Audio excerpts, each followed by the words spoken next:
Dunia begitu sempit. Ai kamu, tatap Mei pada sahabatnya itu. Aida tanpa sadar meneteskan air matanya.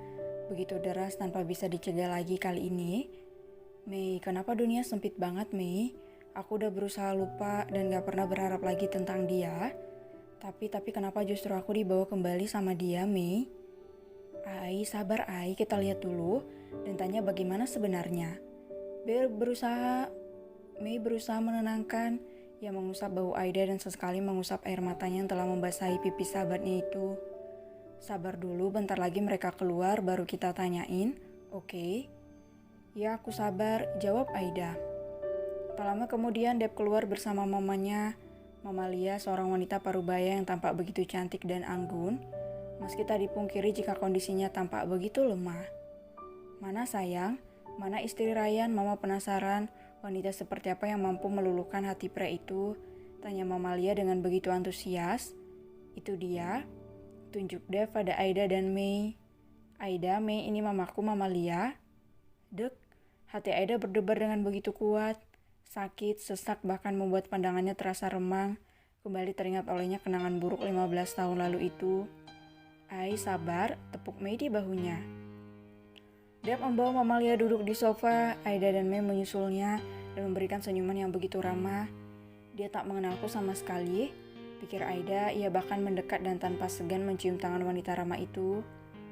Ya ampun, ini istri Rai. Cantik sekali, ramah, sopan, baik tampaknya, puji Mama Lia. Baik Ma, Aida yang merawat Ryan selama di tempatnya hilang. Sepertinya takdir memang belum mempertemukan kami karena masih ingin mengikat keduanya. Jawab Deb berusaha agar tetap ikhlas. Perkenalkan tante, saya Mei, saya sahabat Aida. Sambung Mei. Mama Lia pun menyambutnya dengan ramah, apalagi melihat sosok Mei yang ceria seperti mendiang Fanny kala itu. Mereka bercakap ria penuh canda tawa di sana. Aida sengaja meminta Mei agar tak memberitahu pasal dirinya pada Mama Lia untuk saat itu. Ia tak ingin keluarga mereka kembali berada dalam ketegangan, apalagi semua masalah memang belum selesai. Gak mau kalau nantinya malah seperti benang kusut Mei. Biarkan begini dulu sampai semuanya selesai. Setidaknya sampai Mas Rai menuntaskan masalahnya. Baiklah, Mei nurut sama aja, jawab Mei pasrah. Meski Mama Lia sedikit tercengang mendengar dari mana asal mereka datang. Rai mau kemana? Tanya Mami Bian ketika melihat Rai telah rapi dengan atribut lengkapnya untuk bermotor. Hanya ingin pergi, kenapa? Kau ingat motormu? Itu ada di garasi, bagaimana Rai bisa lupa? Jawabnya santai. Baiklah, jangan terlalu lama dan terlalu jauh, kamu belum sehat betul? Yes, Mom, I know. Ryan pamit dulu, ucapnya. Ryan pun segera keluar dari rumah itu memakai helm dan semua peralatannya dengan lengkap. Tak lupa ia meletakkan HP-nya di bagian depan untuk tetap melihat layarnya. Maaf, aku harus mulai menguntitmu, gumamnya. Ryan memanaskan motor besarnya dan mulai menjalankannya sesuai dengan titik koordinat yang ditunjukkan. Ia berjalan cukup jauh melewati perkotaan hingga menuju sebuah perkampungan kecil. Ia pun telah masuk ke perbatasan kampung itu. Aku kembali kemari, seolah aku kembali mengulang kejadian 5 bulan yang lalu. Tapi semua tak akan terulang dengan kekacauan yang sama. Aida di sini, Bu. Hampir setengah hari Aida dan Mei berada di rumah Dev. Mereka menghabiskan waktu dengan Mama Lia dengan begitu bahagia. Ya, Aida seolah tengah melepas rindunya pada sang ibu. Meski ibunya pun tak memahami akan keberadaan anaknya di sana. Aku membencinya, tapi tak kupungkiri jika aku sangat merindukannya. Semua rasa itu telah kutahan selama ini, bertopang kuat dan arogansiku terhadap semuanya. Aida, kenapa kok ngelamun? Tanya Mama Lia. Enggak Ma, cuma sedang menikmati makanannya, enak banget. Mengingatkan Aida sama masakan seseorang. Ya, nama Aida juga mengingatkan Mama sama seseorang. Entah bagaimana keadaannya sekarang. Tatapan Mama Lia berubah menjadi murung, seolah ia benar tengah kehilangan sosok itu. Apa itu Aida, Bu? Aida di sini, Aida anak ibu. Jika rindu, kenapa ibu tak merasakannya? Pikir Aida dengan segala rasa perih di hatinya. Mei menggenggam tangannya dengan erat. Ia merasakan apa yang Aida rasakan saat ini. Sabar, tatap Mei pada sahabatnya itu. Aida hanya bisa kembali mengangguk, menghela napas dan berusaha untuk tegar meski sulit. Ia kembali mengingat janjinya agar tak mempersulit kehidupan Rai dan Dev untuk berikutnya. Aida, pulangnya aku antar atau dijemput? Tanya Dev. Katanya Mas Rai mau jemput tapi nggak tahu jam berapa, jawab Aida.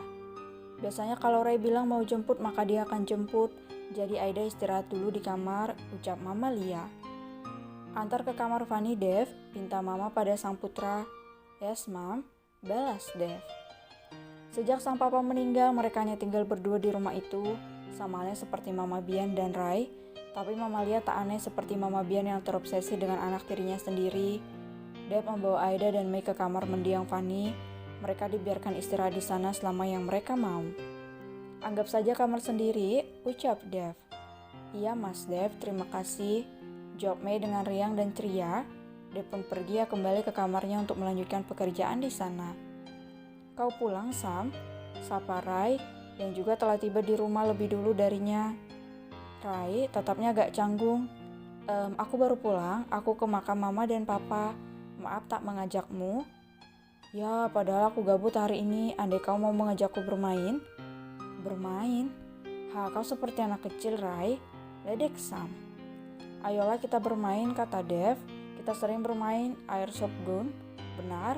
Benar, kamu mau main itu? Ya, ayo kita hampiri Aida dan Mei di rumah Dev. Sekalian mengajaknya bermain bersama. Pasti ramai dan menyenangkan. Senyum ramah Rai padanya. Kau gila, tak menyukai istrimu tapi kau biarkan pergi dengannya. Tak apa, Aida tak akan tergoda, dia milikku, jawab Rai dengan penuh percaya diri. Samanya menggelengkan kepalanya, tak habis pikir dengan keputusan gila yang diambil Rai untuk Aida dan sepupunya itu. Padahal bisa saja Dev membawa pergi Aida untuk dirinya sendiri. Rai telah berkemas, ia membawakan beberapa pakaian ganti untuk istrinya.